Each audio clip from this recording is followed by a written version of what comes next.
Welcome to the vlog with Gul Bukhari. بہت خوش آمدید آج مجھے جوائن کرنے کا. دیکھیے کچھ چیزوں کو ذرا کھولنا ہے. کچھ باتیں کی ہیں. آج عمران خان ایک اپنی پیشی کے لیے گئے ہوئے تھے کورٹ روم. وہاں پہ ظاہر ہے انہوں نے صحافیوں سے بات چیت کی. تو ایک سوال ان سے ہوا کہ جی عمران خان صاحب یہ بتائیں گے کہ آپ کی آئی ایم ایف کے وفد سے ملاقات ہوئی تھی, آپ نے کوئی اپنے ریزرویشنز, اپنے کوئی خدشات ان سے ڈسکس کیے, کوئی اس طرح کی بات کی؟ تو انہوں نے کہا کہ جی پہلی بات تو یہ کہ میں تو 1 سال سے کہہ رہا تھا کہ پاکستان ڈیفالٹ ہوگا, اور کیونکہ یہ پی ڈی ایم چور ڈاکو بیٹھے میں, تو یہ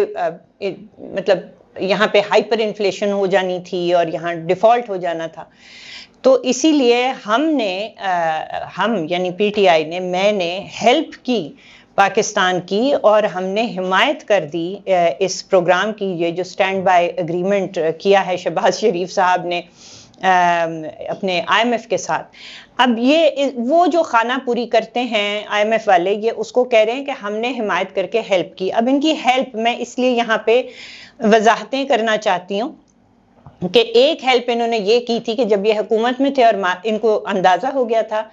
کہ ان کے خلاف ووٹ آف نو کانفیڈنس آ رہا ہے, تو انہوں نے ایک دم پیٹرول پرائس وغیرہ جتنے معاہدے تھے وہ توڑ کر اور پرائسز گرائیں,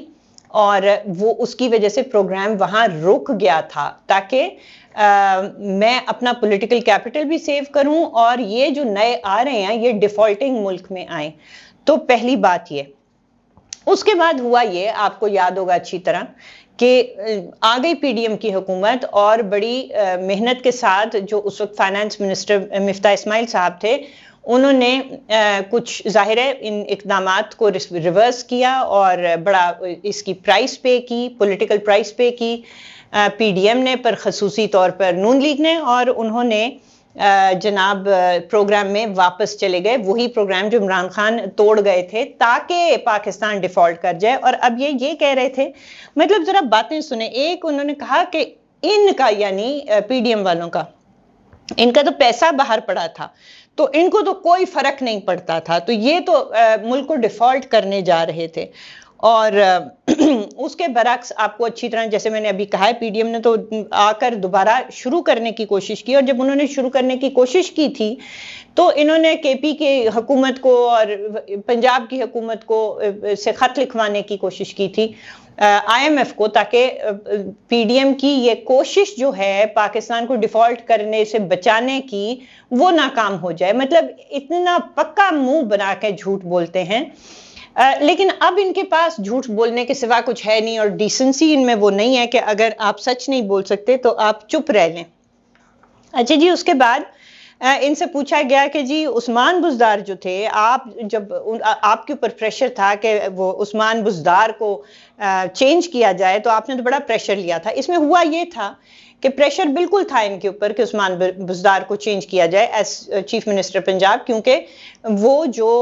مس گورننس کر رہے تھے اور جو لوٹ مار چل رہی تھی, اور خصوصاً وہ لوٹ مار کا نیٹ ورک عثمان بزدار اور بشرا بی بی جنہوں نے ان کو لگوایا تھا, اور عمران خان خود مل کر جو لوٹ گھسوٹ کر رہے تھے, اس کی وجہ سے یہ ان کو نہیں ہٹا رہے تھے. پول کھلنے تھے, کمائی ختم ہونی تھی, کھلواڑ ہو جانا تھا. تو انہیں کہا گیا کہ آپ نے تو اتنا ان کے لیے پریشر لیا تھا, لیکن ان کے اوپر جب پریشر آیا وہ تو نکل لیے. تو اس کے اوپر بھی انہوں نے کہا کہ نہیں, وہ تو اس لیے کیونکہ ان کے اوپر پریشر ڈالا جا رہا ہے اور ان کو وہ وعدہ معاف گواہ بنانا چاہتے ہیں اور کہلوانا چاہتے ہیں, ان کو بھی اور میرا خیال ہے اعظم خان کو بھی بہت پریشر ڈال رہے ہیں کہ یہ کہو, وعدہ معاف گواہ بنو کہ 9 مئی کو عمران خان نے کہا تھا کہ جلاؤ, گراؤ, تنصیبات پہ حملے کرو, شہداء کی نشانیوں پہ حملے کرو وغیرہ وغیرہ. حالانکہ آپ کو اچھی طرح پتہ ہے ان کے اپنے بیانات موجود ہیں, ثبوت موجود ہیں, ان کے لیڈران کی سٹیٹمنٹس, اس دن کی ویڈیوز, ہر چیز آپ کو, لیکن یہ اس طرح سے منہ پہ بیٹھ کر جھوٹ بولتے ہیں کہ کوئی دنیا کا بندہ ان کا مطلب برابر کا نہیں ہے اس سارے معاملے میں. اچھا, اب اس کے بعد ہوا یہ کہ عثمان بزدار صاحب اور ان کے ساتھ جتنے لوگ ہیں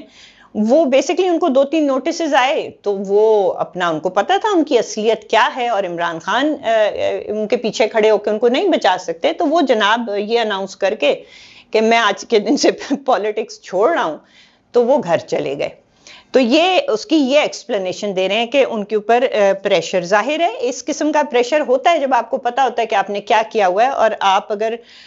اس وقت پتلی گلی سے نہیں نکلیں گے تو جو ہونا ہے آپ کے ساتھ چھوٹ ان کی بھی نہیں ہوگی، لیکن پھر اس سے زیادہ برا ہوگا۔ اچھا جی، اس کے بعد ان سے پوچھا گیا کہ یہ جتنے لوگ چھوڑ کر گئے ہیں آپ کی پارٹی کو، تو یہ ان میں سے کسی ایک نے بھی آپ سے رابطہ کیا ہے؟ اب میں آپ کو سچ بتا رہی ہوں، تو کہتے ہیں صرف اتنا۔ پھر ایک رپورٹر نے ان سے کہا، پہلے سوچا، پھر کیا، پھر سر ہلایا، تو رپورٹر نے کہا کہ نام بتا دیں، کسی ایک کا بھی نام بتا دیں۔ اب وہی بات کہ جو سوال ان سے ہوتا ہے اس کے جواب میں بالکل اٹیک اگلے پہ، کہتے ہیں کہ نہیں، جو گئے ہیں، جس طرح کا پریشر ان پہ ڈالا گیا ہے، اور ساری ظاہر ہے نون لیگ جو تھی، جب اس کے لوگوں پہ پریشر آیا تھا تو وہ ساری کی ساری یعنی نون لیگ کاف لیگ کی باتیں شروع کر دی۔ یہ ایک نام نہیں بتا سکے کہ جو لوگ چھوڑ کر گئے ہیں ان میں سے ایک نے بھی ان سے رابطہ کیا ہے یا نہیں، تو وہ کا مطلب آپ سمجھ گئے ہوں گے کہ اس کا مطلب ہے کہ نہیں، لیکن میں اب بتا نہیں سکتا، اور نون لیگ کے اوپر اس کے پیچھے پڑ گئے۔ اور پھر مزیدار بات یہ کہ نون لیگ کے لوگوں نے تو سالوں جیلیں کاٹی، آپ کو سارے ان کے لوگوں کا پتہ ہے، کیا رانا ثنا، کیا سارے کے سارے، مطلب حنیف عباسی اور یہ اپنا خاقان عباسی وغیرہ، کہتے ہیں ان پہ تو 1% وہ پریشر نہیں آیا جو ہمارے لوگوں پر آیا۔ کہتے ہیں نون لیگ کے لوگوں کو تو ایک میجر کی کال آتی تھی تو وہ چھوڑ کر چلے جاتے تھے، وہ تو پریشر نہیں برداشت کرتے تھے، بلکہ میجر کی کال آنے سے پہلے چلے جاتے تھے۔ مطلب پوچھا سوال کیا ہے اور جواب کیا آ رہا ہے۔ اور یہاں یعنی ہمارے ساتھ تو یہ ہو رہا ہے کہ ہمارے لوگوں کے بزنسز بند ہو رہے ہیں، ان کے گھروں میں توڑے جا رہے ہیں، گھروں کو نہیں، گھروں میں ان کے رشتہ داروں کو تنگ کیا جا رہا ہے، ان کے بیوی بچوں کو تنگ کیا جا رہا ہے، اور یہ یعنی تاریخ کی سب سے بدترین پریشر ٹیکٹکس ہمارے اوپر اپلائی کی جا رہی ہیں۔ اچھا، اس کے بعد اسی طرح ان سے سوال ہوتے رہے، اور وہ جو سوال تھے چنے، اس کا جواب یہ گندم دیتے رہے، اور پھر کسی نے کہا کہ آپ نے کل بھی آپ یہاں تھے، پھر آپ نے رات بنی گالہ میں گزاری، تو پھر آپ کو سیکیورٹی کے حوالے سے کیا کوئی دباؤ محسوس ہوا؟ تو کہتے ہیں میں بنی گالہ اس لیے نہیں رہا تھا، اور میں اس لیے رہا تھا کیونکہ میں نے اگلے دن بھی کورٹ جانا تھا۔ اور پھر سب سے دلچسپ سوال آیا کہ آپ سے کیا کسی نے کوئی ملاقات کی ہے، یا کوئی تو مطلب کسی بھی خاص قسم کے لوگوں نے، یعنی آپ کے لیے کوئی رعایت کی گنجائش ہے؟ تو انہوں نے کہا نہیں۔ اس کے بعد جناب یہ بتائیں کہ وہ والے جو کوارٹرز ہیں وہاں پہ آپ کے لیے کوئی نرمی پیدا ہو رہی ہے یا ابھی بھی ایک ہارڈ لائن لی جا رہی ہے؟ تو اب ہاں کہہ سکتے ہیں آپ، نہ کہہ سکتے ہیں، ہارڈ لائن کہہ سکتے ہیں، سافٹ کہہ سکتے ہیں۔ تو جی وہاں پہ بھاشن دینا شروع کر دیا کہ یہ جو پاکستان کی کانسٹیٹیوشن ہے اس کا بیسز یہ ہے کہ حاکمیت اللہ کی ہے، اور اس کے بعد یہ چوزن ریپریزنٹیٹیوز جو ہوتے ہیں، جو الیکٹڈ لوگ ہوتے ہیں، وہ ان کے پاس پاور ہوتی ہے، اور یہ کوئی آپ کو حق نہیں دیتا کہ اس پہ کاٹا لگ گیا اور اس پہ نہیں لگا، اور یہ تو عوام کا فیصلہ ہوتا ہے۔ تو یعنی کہ یہاں پہ بھی وہ یہ بتا رہے ہیں کہ چودھری صاحب نے مجھے نہ کر دی ہے، مطلب چودھری صاحب میں نہ ہی سمجھا، یہ والی حالت تھی جی ان کی۔ سوالوں کے جواب، اس سے آپ کو اندازہ ہو رہا ہے کہ چیزیں کس طرف جا رہی ہیں، اور وہ ایک سوال کا بھی ان کے اپنے لیے مثبت جواب نہیں دے پا رہے، بس یا وہ جھوٹ بول دیتے ہیں اور یا وہ کسی اور طرف لے جانے کی کوشش کرتے ہیں، کہ وہ جسے انگریزی میں واٹ اباؤٹری کہا جاتا ہے۔ اچھا، پھر ان کو اس بات کی وضاحت کا کہا گیا کہ یہ جب انہوں نے اللہ تعالیٰ کی حاکمیت اور ردد کرنے کی کوشش کی، انہوں نے کہا نہیں لیکن ٹکٹ دینے ہیں نا آپ نے، تو جو لوگ چھوڑ کے گئے ہیں وہ کیا ان کو ٹکٹ دے پائیں گے آپ؟ ان کے پاس یہ آزادی ہوگی یا کچھ؟ تو یہ انہوں نے کہا کہ نہیں ان کے اوپر بڑا پریشر ہے، یہ جو ہے نا ان کا کیس بائی کیس دیکھا جائے گا، یعنی اس کا مطلب ہے کہ ان کے پاس کینڈیڈیٹس بھی نہیں ہوں گے الیکشن کی تیاری کے لیے، الیکشن میں جانے کے لیے۔ بس اسی طرح کی باتیں تھیں، مطلب رپورٹرز کا مطلب یہ تھا کہ دسو تانوں کوئی کینڈیڈیٹ بھی لبے گا؟ انہوں نے کہا کہ کیس بائی کیس دیکھوں گا، سوچوں گا، آئیں بائیں شائیں، یعنی وہ سارے جو ڈر کے مارے بھاگ گئے ہیں، جن کو پتہ ہے، جن کو 9 مئی کی مطلب جرائم میں پکڑا گیا تھا، تفتیش کی تھی، انٹروگیشن کی تھی، ظاہر ہے ان کو کچھ چیزیں دکھائی گئی تھیں، ثبوت دکھائے گئے تھے، تو وہ ان کو چھوڑنا پڑا، کیونکہ ظاہر ہے کہ اگر آپ اپنے کرائم کے ساتھ جڑے رہتے ہیں تو وہ ڈرے ہوئے ہیں، وہ واپس تو نہیں آئیں گے۔ تو عمران خان صاحب ان کے بارے میں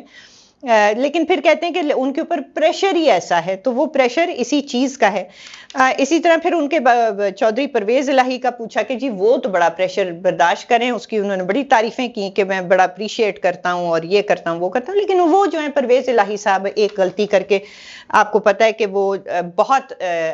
اپنی چیف منسٹری کے دوران بھی وہ ان کے اوپر کیا کرتے تھے تنقید، اور وہ ابھی بھی بہت پچھتا رہے ہیں، لیکن ان کے پاس اب کوئی آپشن رہ نہیں گیا، تو یہ بس اسی طرح کی باتیں کر سکتے تھے، اس کے علاوہ تو کہہ کچھ نہیں سکتے تھے۔ تو یہ اس کا جی خلاصہ آپ دیکھ لیں کہ کیا ہے، کہ اندر سے ان کو پتا ہے کہ سارا کچھ ختم ہو چکا ہے، اور جواب ان کے پاس کسی چیز کا نہیں ہے، اور یہ الیکشن میں ان کے پاس کینڈیڈیٹس نہیں ہوں گے، اور موسٹ لائکلی یہ خود شاید اب اندر ہوں گے۔ ان کے نان بیلیبل اریسٹ وارنٹس وغیرہ آج ہی کے دن جاری ہوئے ہیں، کور کمانڈر ہاؤس لاہور والے کے حملے کے کیس میں بھی، اور میرا خیال ہے ایک آدھ جگہ اور پہ GHQ پہ حملے میں بھی، اور وہ ایسے ہی نہیں نامزد ہو گئے، اس چیز کے شواہد موجود ہیں ہر قسم کے، جس طرح میں نے ایک آدھ دن پہلے بھی کہا تھا کہ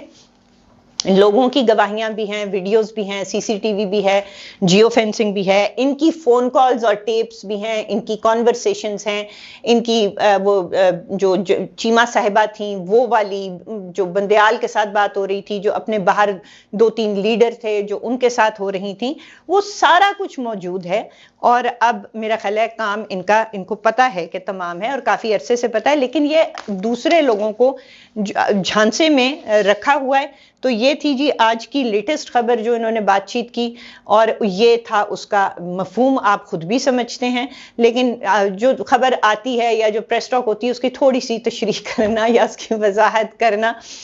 کافی ضروری ہوتا ہے۔ آج کے لیے اجازت دیجیے، بہت بہت شکریہ۔